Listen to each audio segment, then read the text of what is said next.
Seas Ministries.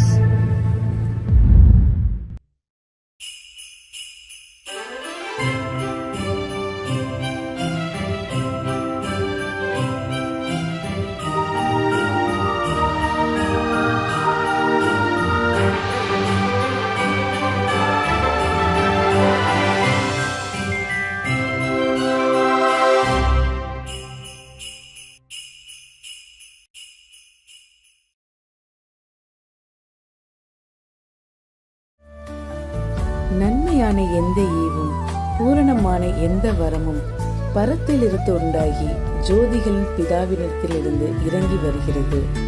அவரிடத்தில் யாதொரு மாறுதலும் யாதொரு வேற்றுமையும் நிழலும் இல்லை. யாக்கோபு 1:17.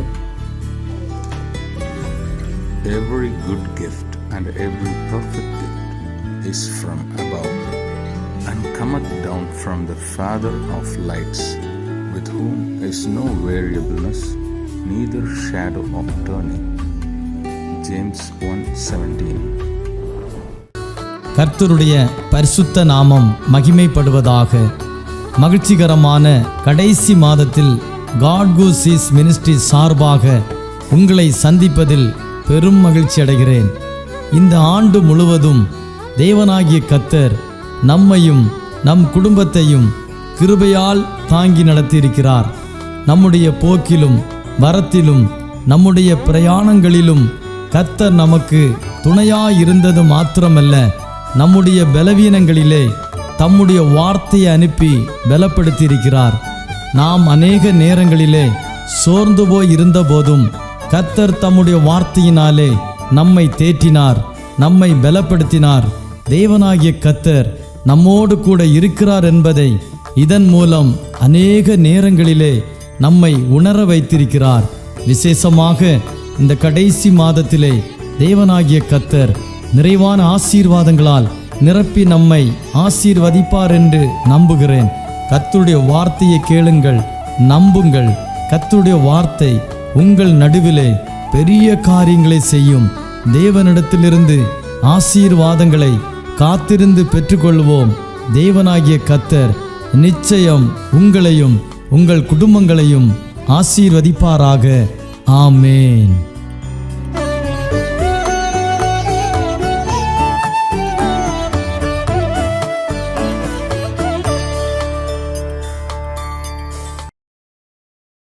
கர்த்தருடைய பரிசுத்த நாமத்திற்கு மகிமை உண்டாவதாக. இயேசுவின் நாமத்தில் உங்கள் அனைவருக்கும் என்னுடைய அன்பின் வாழ்த்துக்கள். God Who Sees Ministries YouTube channel மூலமாக உங்களை சந்திப்பதில் மட்டற்ற மகிழ்ச்சி அடைகிறேன். இன்றைய தியானத்திற்காக ஒரு வேத பகுதியை வாசிக்கிறேன். மத்தேயு எழுதின சுவிசேஷம் 5ஆம் அதிகாரம் 3ஆம் வசனம். ஆவியில் எளிமையுள்ளவர்கள் பாக்கியவான்கள், பரலோக ராஜ்யம் அவர்களுடையது. இயேசு தமது மலை பிரசங்கத்தை எல்லாருக்கும் அதிர்ச்சியூட்டும் வாக்கியத்தால் தொடங்குகிறார். ஆவியில் எளிமையுள்ளவர்கள் பாக்கியவான்கள், பரலோக ராஜ்யம் அவர்களுடையது. ஆவியில் ஏழைகளாய் இருப்பவர்கள் ஆசீர்வாதம் பெற்றவர்கள் என்று இயேசு எதற்காக கூறினார்? இதை குறித்து இப்போது நாம் ஆழமாக பார்க்கலாம். உங்கள் கண்களுக்கு முன்பாக ஒரு காட்சியை இப்போது கற்பனை செய்யுங்கள். ஒரு மலையோரத்தில் திரளான மக்கள் கூடுகிறார்கள். அங்கே அற்புதங்களை செய்யும் போதகர் ஒருவர் கர்த்தருடைய வார்த்தையை பேச வருகிறார். கூடியிருக்கும் மக்களின் எண்ணம் என்னவாயிருக்கும்? தேவனுடைய ஆசீர்வாதத்திற்கு யாரை தகுதியானவர்களாக இந்த போதகர் பிரசங்கிப்பார்? நல்லவர்கள், பரிசுத்தவான்கள், ஆராதனைக்கு ஒழுங்காக செல்பவர்கள்தான் ஆசீர்வதிக்கப்படுவார்கள் என்ற பிரசங்கத்தையே அந்த மக்கள் எதிர்பார்க்கக்கூடும். ஆனால் இயேசு தமது வாயை திறந்து பேச ஆரம்பித்தவுடன் எல்லாம் மாறிவிடுகிறது. அவருடைய முதல் வாக்கியமே ஆசீர்வாதமாகத்தான் இருந்தது. ஆனால் மக்கள் எதிர்பார்த்தபடி அல்ல, யாரும் எதிர்பாராத மக்களுக்கு அந்த ஆசீர்வாதத்தை கொடுக்கிறார். வலிமை உள்ளவர்களுக்கு அல்ல, உடைக்கப்பட்டவர்களுக்கு, தன்னம்பிக்கை உள்ளவர்களுக்கல்ல துன்பப்பட்டவர்களுக்கு, ஆவியில் நிறைந்தவர்களுக்கல்ல ஆவியில் வெறுமையானவர்களுக்கு. ஒரே வாக்கியத்தால் உலகத்தின் மதிப்பீடு முறையை இயேசு முழுமையாக தலைகீழாக்குகிறார். ஏனென்றால் தேவனுடைய ராஜ்யம் நம்முடைய பலத்தால் தொடங்குவதில்லை, நம்முடைய பலவீனத்தாலேயே தொடங்குகிறது. நாம் தேவனுக்காக செயல்படுத்தும் நம்முடைய திறமையால் தொடங்குவதில்லை, நம்முடைய இல்லாமையின் உணர்வால் தொடங்குகிறது. நாம் தகுதியுள்ளவர்களாக உணரும் போது தொடங்குவதில்லை, நாம் தகுதியற்றவர்கள் என்பதை ஒப்புக்கொள்ளும் போது தொடங்குகிறது. இயேசு நம்முடைய கண்களுக்கு முன்பாக ராஜ்யத்தின் முதல் வாசலை திறந்து காட்டுகிறார். அதில் நுழைவது பெருமையாலோ செயல்திறனாலோ அல்லது பூரணத்தாலோ அல்ல, தாழ்மையாலும் தேவனை சார்ந்திருப்பதாலுமே அது சாத்தியமாகிறது. ஆவியில் எளிமை உள்ளவர்கள் என்பதன் உண்மையான அர்த்தம் என்ன? டோக்கோஸ் என்ற கிரேக்க வார்த்தையின் அர்த்தம் எதுவும் இல்லாதவர், அதாவது கை நீட்டி பிழைக்கும் ஒருவர், யாராவது உதவி செய்யாவிட்டால் தன்னால் வாழ இயலாது என்று உணரும் ஒருவர். இந்த வார்த்தையை நமது ஆவிக்குரிய வாழ்க்கையோடு பொருத்தி பார்க்க வேண்டும். இது தேவனுக்கு முன்பாக மனிதனின் உள்ளார்ந்த நிலையை எடுத்துரைக்கிறது. ஆவியில் எளிமை என்பது ஆவியில் ஒன்றுமில்லாமல் வெறுமையாயிருக்கிறேன் என்ற நிலையை உணரும் தன்மை. நான் ஆவியில் தேறினவன் என்று பாசாங்கு காட்டும் பழக்கத்தை விட்டுவிட்டு தன்னுடைய வெறுமை நிலையை ஒத்துக்கொள்ளும் மனப்பக்குவம் உள்ளவர்கள் எவர்களோ அவர்களே ஆசீர்வதிக்கப்பட்டவர்கள். தங்கள் ஆவிக்குரிய வெறுமையை உணர்ந்து உண்மை மனதுடன் தேவனிடம் வருகிறவர்கள் பாக்கியவான்கள். இயேசுவே, எனக்கு நீர் தேவை, என்னால் தனியாக வாழ முடியாது என்ற மனநிலை, இதுதான் அகந்தைக்கு எதிர்மறையான நிலை, பெருமையை அடியோடு ஒழிக்கும் நிலை. இதைத்தான் ஆண்டவர் நம்மிடம் எதிர்பார்க்கிறார். ஆவியில் எளிமையாக இருப்பது என்பது நான் என்னை இரட்சிக்க முடியாது, என்னுடைய சுயமுயற்சியினால் தேவனுடைய அன்பை என்னால் சம்பாதிக்க முடியாது, என் வாழ்க்கையின் நாயகன் நான் அல்ல, எனக்கு எல்லாம் என் இயேசுவே என்ற நிலை. லூக்கா 18ஆம் அதிகாரத்தில் பரிசேயன் நிமிர்ந்து நின்று தன்னைத்தானே மெச்சிக்கொண்டான்.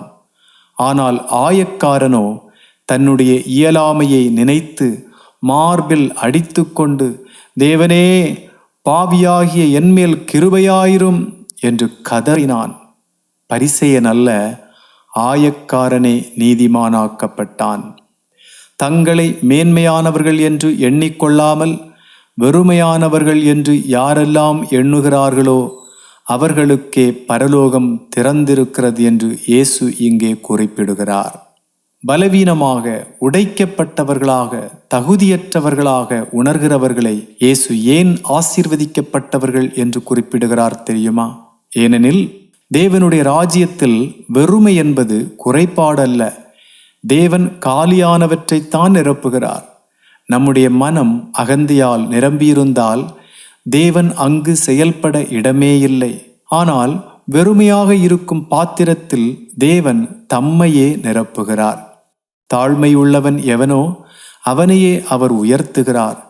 என் ஆவிக்குரிய வாழ்க்கையை என்னால் வாழ முடியும் என்ற எண்ணமுடையவர்கள் தேவனுடைய கிருபையை சார்ந்திராததினால் அவர்களால் தேவனுடைய இரக்கத்தை பெற்றுக்கொள்ள இயலாது.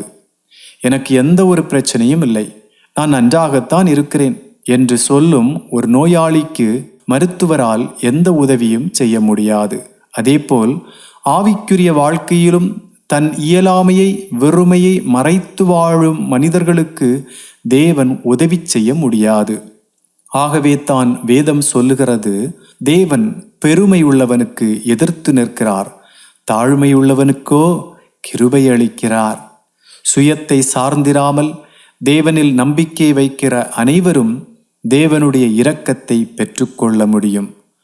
ஆவிக்குரிய தாழ்மை நம்மிடத்தில் இருந்தால் பரலோக கதவுகள் நமக்காக திறந்திருக்கும். இதன் மூலம் தேவனுடைய ராஜ்யத்தை நாம் சம்பாதிக்கவில்லை, பெற்றுக்கொள்ளுகிறோம். நாம் தேவனிடத்திற்கு ஏறிச் செல்லவில்லை, அவர் இறங்கி வருகிறார். பெருமையால் நிரம்பிய பாத்திரத்தில் தேவனால் எதையும் ஊற்ற முடியாது. ஆனால் வெறுமையாயிருக்கும் பாத்திரத்தை தாழ்மையோடு ஒப்புக்கொடுத்தால் அவர் அதை பரலோகத்தின் நன்மைகளால் நிரப்புவார். அதிசயமான மீன்பிடிப்பை கண்டபோது பேதுரு குதூகலிக்கவில்லை, மாறாக அவர் இயேசுவின் பாதத்தில் விழுந்து, ஆண்டவரே, நான் பாவியான மனுஷன் என்று கூறினார். அவர் உடைந்த அந்த தருணம்தான் அவருடைய அழைப்பின் வாசலாய் மாறிற்று. ஆவிக்குரிய வாழ்க்கையில் எளிமையுள்ளவர்களாய் நாம் எப்படி வாழ்வது? இயேசு இங்கே ஒரு தத்துவத்தை கற்பிக்கவில்லை, ஒரு வாழ்க்கை முறையை காட்டுகிறார். ஆவியில் எளிமை என்பது நமக்கு தானாக ஏற்படும் விஷயம் அல்ல. அது நாம் வளர வேண்டிய ஒரு நிலை, நாம் பயிற்சி செய்ய வேண்டிய ஒரு நடை, நாம் ஒவ்வொரு நாளும் தேர்வு செய்ய வேண்டிய ஒரு பாதை. இதை வாழ்வு முறையாக்க நாம் என்ன செய்ய வேண்டும்? முதலாவது, வலிமையானவனாக நடிப்பதை நிறுத்த வேண்டும். ஆவிக்குரிய வாழ்க்கையில் நம்முடைய சுயத்தால் எதையும் சாதிக்க முடியாது. நான் நன்றாயிருக்கிறேன், பரிசுத்தமாயிருக்கிறேன், என்னுடைய ஆவிக்குரிய வாழ்க்கையில் நான் உயரத்தை அடைந்திருக்கிறேன் என்ற எண்ணமோ பேச்சோ நம்மிடம் இருக்கவே கூடாது. இரண்டாவது, இயேசு இல்லாமல் என்னால் வாழ முடியாது என்று எப்போதும் சொல்ல வேண்டும். ஆவியில் எளிமையாயிருப்பது ஒரு முறை செய்யும் ஜெபம் அல்ல, அது ஒவ்வொரு நாளும் நம்மிடத்தில் வெளிப்பட வேண்டிய ஒரு மனநிலை. ஒவ்வொரு வேளையும் தேவனை மட்டுமே சார்ந்து வாழ வேண்டும். இது பலவீனம் அல்ல, இது ஞானம். தேவனிடத்தில் கெஞ்சுதல் தோல்வி அல்ல, இதுதான் ஆவிக்குரிய வலிமையின் அடித்தளம். மூன்றாவது, நம்மை மனிதர்களோடு அல்ல, தேவனோடு ஒப்பிட்டு பார்க்க வேண்டும். சக மனிதர்களுடன் நம்மை ஒப்பிட்டு பார்க்கும்போது நான் இவனை பார்க்கலும் நன்றாய் வாழ்கிறேன் என்ற மமதை ஏற்பட அதிக வாய்ப்புண்டு. ஆனால் தேவனுடைய பரிசுத்தத்துடன் அவருடைய அன்புடன் நம்மை முழுமையாக ஒப்பிட்டால் நமக்கு எப்போதும் அவருடைய கிருபை தேவை என்பதை அறிந்து கொள்ளுவோம். அந்த உணர்வு நம்முடைய மனதை தாழ்மையாக வைக்க உதவுகிறது. நான்காவது, பாவத்தை விரைவாக ஒப்புக்கொள்ள வேண்டும். நம்முடைய மனம் கெட்டுப்போவதற்கு ஒருபோதும் இடம் கொடுக்க கூடாது. காரணம் சொல்லி தப்பிக்க வேண்டாம். இயலாமையை ஒப்புக்கொள்வது நம்மை நாமே அவமானப்படுத்துவது அல்ல. நாம் தேவனுக்கு முன்பாக நேர்மையாயிருந்தால் அவர் நம்மை நிச்சயமாகவே விடுவிப்பார், பாவ மன்னிப்பின் பலன்களையும் தருவார். கடைசியாக, சிலுவையை எப்போதும் தியானிக்க வேண்டும். நாம் பாவிகளாயிருந்ததால் இயேசு நமக்காக மரித்தார். தேவன் நம்மில் அன்பு கூர்ந்ததால் இயேசு தம்மையே பலியாக ஒப்புக்கொடுத்தார். இது கிருபை இல்லாமல் நாம் ஒன்றுமில்லை என்பதை நமக்கு நினைவூட்டுகிறது. சிலுவையின் முன் அகந்தை தோற்றுப்போகும், சுயநீதி முறிந்து விழும், தாழ்மை பிறக்கும். ஆகவே நம்முடைய அனுதின வாழ்வில் எப்பொழுதும் சிலுவையை தியானிப்பது நல்லது. தாழ்மை பலவீனமல்ல, அது தேவன் நிரப்பும் காலியான பாத்திரம். அது தேவனுடைய ராஜ்யத்திற்கு செல்லும் வழி. அந்த இடத்தில் தேவன் நம்மை கிருபையோடு சந்திக்கிறார். ஆவியில் எளிமை உள்ளவர்களாயிருந்தால் என்ன நடக்கும்? நம்முடைய ஜெபம் உண்மையாகிறது, நம்முடைய ஆராதனை ஆழமாகிறது, நம்முடைய உறவுகள் மென்மையாகிறது, நம்முடைய ஊழியம் பலனுள்ளதாகிறது. நாம் ஆவியில் எளியவர்களாகும்போது தேவன் கிரியை செய்ய அவருக்கு இடம் கொடுக்கிறோம். தேவன் நம் வாழ்வில் வந்தவுடன் எல்லாம் மாறுதல் அடைகிறது. தேவன் தம்முடைய பெரிய செயல்களை யாரிடம் செய்கிறார் தெரியுமா? தன்னுடைய தேவைகளை உணர்ந்த மனிதனிடமே செய்கிறார். நம்முடைய வெறுமையை நாம் ஒப்புக்கொள்ளும் போது அந்த கணத்தில் அவர் தமது ராஜ்யத்தின் நிறைவை நம்முடைய வாழ்வில் நிரப்புகிறார். பரலோகத்தின் கதவு உயரம் குறைவானது. தலை வணங்கி செல்பவர்கள்தான் அதற்குள் பிரவேசிக்க முடியும். தாழ்மைப்படுங்கள், உயரத்தை அடைவீர்கள். இந்த செய்தி உங்களை ஆசீர்வதித்திருந்தால் நம்பிக்கை தேவைப்படும் ஒருவருடன் இதை பகிர்ந்து கொள்ளுங்கள். ஜெபம் செய்வோம். அன்பின் பிதாவே, இந்த நல்ல வார்த்தைகளுக்காக ஸ்தோத்திரம். நீர் எங்களோடு பேசின ஒவ்வொரு வார்த்தையும் எங்களில் தொடர்ந்து கிரியை செய்யட்டும். உமக்கு முன்பாக நாங்கள் வெறுமையானவர்கள், எங்களை நிரப்பும், ஆசீர்வதியும். உம்முடைய கரங்களில் எங்களை முழுமையாக ஒப்புக் கொடுக்கிறோம். மகிமையை உமக்கே செலுத்தி இயேசுவின் நாமத்தில் ஜெபிக்கிறோம் எங்கள் நல்ல பிதாவே. ஆமேன். கர்த்தர் தாமே உங்களை ஆசீர்வதித்து காப்பாராக.